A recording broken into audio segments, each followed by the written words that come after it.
लोकसभा निवडणुकीला अजून 3 वर्षांपेक्षा जास्त काळ बाकी आहे। असं असताना शिवसेनेनं आतापासूनच लोकसभा निवडणुकीची तयारी सुरू केली आहे। SIR प्रशिक्षणाच्या निमित्तानं शिवसेनेनं लोकसभेच्या निवडणुकीची तयारी सुरू केली आहे। नागपुरात आज शिवसेनेच्या पूर्व विदर्भ स्तरीय प्रशिक्षण शिबिराचं आयोजन करण्यात आले। SIR आणि येणाऱ्या लोकसभा निवडणुकीच्या तयारीला म्हणून या शिबिराचं आयोजन करण्यात आले। दीपक सावंत, आशिष जयस्वाल, कृपाल तुमाने, किरण पांडव, आमदार नरेंद्र बोंडेकर यांच्या प्रमुख उपस्थितीत हे प्रशिक्षण शिबिर पार पडत आहे।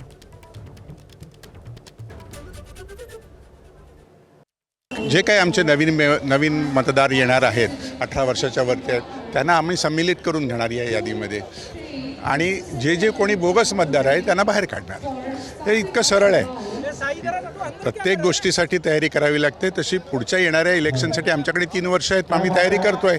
बघा, 2 पक्ष वेगळे आहेत, इंडिव्हिज्युअलिटी आहे, त्यामुळे ते त्यांचं काम करतात, आम्ही आमचं काम करतोय। आम्हाला जसं आमच्या मुख्य नेत्यांनी आदेश दिले त्याप्रमाणे आम्ही आमचं काम करतोय। सगळ्या संघटनेचे आता पुनर्नियोजन केलं जात आहे। येस, पुनर्बांधणी आणि पुनर्नियोजन हे दोन्ही गोष्टी आहेत। प्रशिक्षण शिबिर आहे आणि यामध्ये लिमिटेड पदाधिकाऱ्यांनाच आम्ही बोलावलेलं आहे आणि याच्या माध्यमातून आता सर्व शिवसैनिकांना SIRच्या संदर्भामध्ये आणि डिलिमिटेशन्समध्ये कशा पद्धतीने आपण ॲक्टिव्ह राहिलो पाहिजे आणि येणाऱ्या काळामध्ये शिवसेना वाढवण्याकरता शिवसैनिकांनी कशी तयारी करावी याबद्दल सर्वांना मार्गदर्शन या ठिकाणी करण्यात येणार।